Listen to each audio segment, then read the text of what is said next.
मला दाखव, लाकडं दाखव.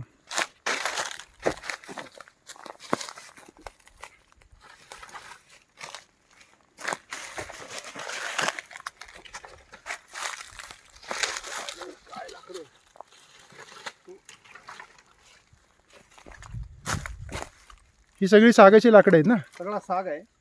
सगळ्या सागाची कत्तल केलेली आहे. ज्या ठिकाणी बिबटे राहायला जागा पाहिजे ती जंगल तोडलं जातं आणि बिबटे ज्यावेळेस त्यांच्याच एरियात असतात तर ते मनुष्य व्यवस्थित आहे म्हणून त्याला गोळ्या घातल्या जातात.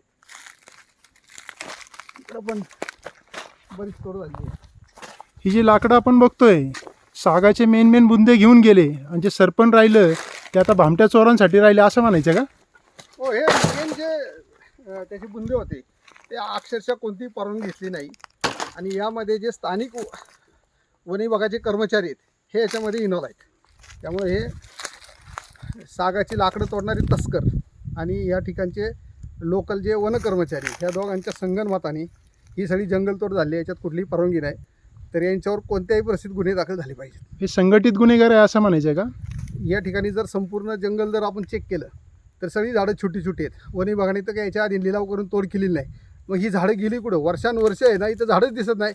झाडं झाली मोठी का 2-3 वर्षांनी ती तोडली जातात. म्हणजे हे फक्त कुरण आहे. स्थानिक वन कर्मचारी आणि हे जंगल तस्कर, लाकूड तस्कर यांच्यासाठी हे. आपण सध्या आता कोलतवडे या ठिकाणी आहोत, तर आपल्या माहितीप्रमाणे किती झाडं यांनी तोडलेली असावीत? माझ्यामध्ये कमीत कमी 400 ते 500 झाडं या ठिकाणी तोडलेली आहेत ह्या संपूर्ण परिसरातून.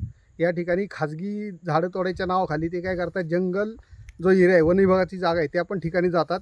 त्या ठिकाणी पण झाडं तोडली जातात बुंद्यापासून आणि त्याच्यावर माती टाकून ते झाकलं जातं आणि वन कर्मचारी त्याच्यामध्ये सहभागी असल्यामुळं ही चोरी काय उघड होत नाही. त्यामुळं वनांचा ऱ्हास चालू आहे. त्यात भीमाशंकरसारख्या परिसरात की ज्या ठिकाणी भीमाशंकर अभयारण्य त्या ठिकाणी हा जो एरिया आहे हा त्याचा हे आहे म्हणजे जवळच असल्यामुळं वन्य प्राणी भीमाशंकर अभयारण्यातून त्याबरोबर हे पण प्रादेशिक जंगलात येत असतात आणि या ठिकाणी त्यांचं जंगल त्यांचं घरच नष्ट करायचं काम चालले. त्यामुळं आपल्याला असं वाटतं की बिबटे मनुष्यवस्थित आले, पण तसं नाही. तर या माणसांनी जंगल तोड करून हे स्वतः मनुष्य जंगलात आलेत आणि मग यांच्यावर जर हल्ला झाला तर पुन्हा हे बॉम्ब करतात आणि त्या बिचाऱ्या बिबट्याला गोळ्या घातल्या जातात की त्याची बाजू न घेणारं कोणीच नाही. त्यामुळे त्याचा नाहक बळी आहे. फक्त हे लाकूड तस्कर आणि लोकल वन कर्मचारी यांच्यावर खरं गुन्हे दाखल व्हायला पाहिजे आणि यांच्यावर कडक कारवाई झाली पाहिजे. आपल्याबरोबर होते धनंजय कोकणे, वन्यजीव रक्षक, पुणे.